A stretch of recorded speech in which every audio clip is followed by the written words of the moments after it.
economic statement is out, and now come the questions over whether or not the government delivered on what it set out to achieve. Finance Minister Chrystia Freeland faces pressure to address affordability and Canada's housing crisis while not adding to the inflation problem in this country.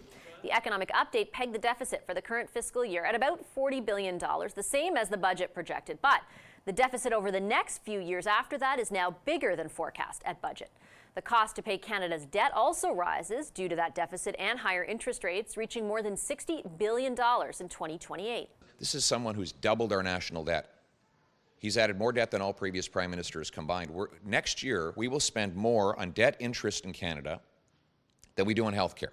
There are also some new measures for housing, $15 billion in additional loan funding for rental apartments, but that money won't be available for another 2 years. Plus, proposed tax measures to crack down on non-compliant short-term rentals and a new Canadian mortgage charter, a codification of rules and expectations banks are expected to follow when working with borrowers, though it's not binding. What the Liberal government has announced is not a budget, obviously. It's not even a mini budget. It is a micro budget.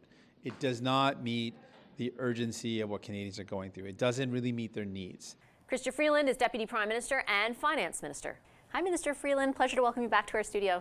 Great to be with you, Vash. I appreciate you making the time. Canadians are looking at the choice right now of your party and other parties, the opposition namely, knowing that there could be an election in 2 years or sooner. You have, throughout your mandate so far, launched some really big transformational spending initiatives that come with big price tags but have had big societal impacts as well. Do you anticipate launching any more of those types of programs in the rest of your mandate? I learned during the NAFTA negotiations, never answer a hypothetical. There is a lot of time between now and the next election. But I am glad that you point to the big transformational programs that are already underway. One of my favorites is early learning and childcare. We announced that in the 21 budget, and it is rolling out. And I think it is important for Canadians to recognize that our economic plan is something that is happening every single day. And it can be announced in a budget, as with childcare in 2021. We are investing in it right now, and it's delivering for Canadians. We now have fees down by 50% across the country. 6 provinces and territories have $10 a day childcare, and that is really transforming families' lives. It's making life more affordable for families across the country, and it means a lot of parents, especially mothers, can now go out and work. That helps our economy with labor shortages, and it helps families. And certainly, I'm not disagreeing with that point. It's actually with that program in mind that I asked the question. That program, something like the Canada Child Benefit, they do come, however, and not to take away from their effectiveness or their impact, with very large price tags, right? We're talking in the neighborhood in each of those programs of $10 to $20 billion a year. Child care is $30 billion over 5, right? Like, that's a lot. It's a lot of money, right? So I asked it not necessarily as a hypothetical, but against the backdrop of what you did outline in the fall economic statement, which was 2 promises where a fiscal anchor is concerned. The first, that you would lower the debt to GDP ratio in 24-25 and keep it, quote, on a declining track thereafter. The second, that you would get the deficit to GDP ratio below 1% by 26-27 and keep it there. Does that inherently limit you, though, from launching any kind of program similar to those? So I am actually really glad that you put those 2 questions together, because from my perspective, we have a fiscally responsible economic plan because we need to have the capacity to invest in Canadians. We need to have the capacity to invest precisely in things like early learning and childcare. And fiscal responsibility means that those investments are sustainable over the long term. So that's why our economic plan, it is really at its heart about investing in Canadians, investing to ensure that we have an economy that can deliver good jobs people can count on, that supports them with things like early learning and childcare. And the way that we can continue to do that is by making sure that all of those plans and programs are built on this fiscally responsible foundation. So you have the capacity, let's say, to sustain the programs that you have right now. My question is whether you will have the capacity going forward, now having outlined these fiscal anchors. And I'm asking you because what I have noticed in public opinion polling is that a lot of Canadians are saying, what's this government's vision for the future? And so if you're going to present big transformational projects that do come with a high price tag. I am wondering if this fall economic statement actually limits you from doing so, or maybe you're not so wedded to those two promises. Actually, I really believe our fall economic statement is about ensuring that we can continue to invest in Canadians. Because what I really believe makes things like early learning and childcare possible is that they are built on a sustainable fiscal foundation, because that means we can keep on doing it year after year after year. And I really believe, Vashi, that the investments that we are making today, and those are investments, you're quite right, that are ongoing based on things we launched in previous budgets. Those investments are going to deliver strong, sustainable economic growth that means we can continue to do more things for Canadians going forward.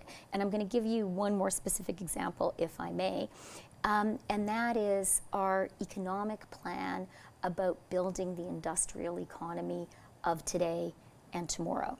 You saw, I know because you talked to me about this a couple days ago, that in the fall economic statement this week, we moved forward on our industrial transition measures, the tax credits, and those are real investments in Canada. They're going to create more jobs, they're going to create more growth, and they're going to mean that our fiscally responsible economic plan means we can continue to sustain the investments we have in place today and make more in the future. What is your level of adherence to that concept of fiscal responsibility? And I will invoke the promise that you made back in 2015, your government made, not you specifically, but the party that you're a member of, that the deficits would be modest in nature. You have outlined two very specific fiscal anchors. Are you willing to deviate from those in the future, or are you wedded to them? I'm glad you asked that question. And actually, that promise in 2015, for me, is very much a guiding impulse and philosophy of this fall economic statement.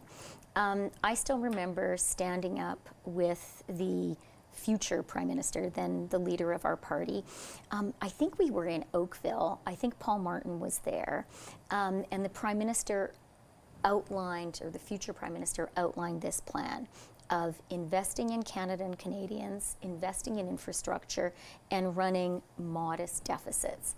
And that's a plan that I think you see carried through in this fall economic statement. That's what we believe in, that's what we're doing.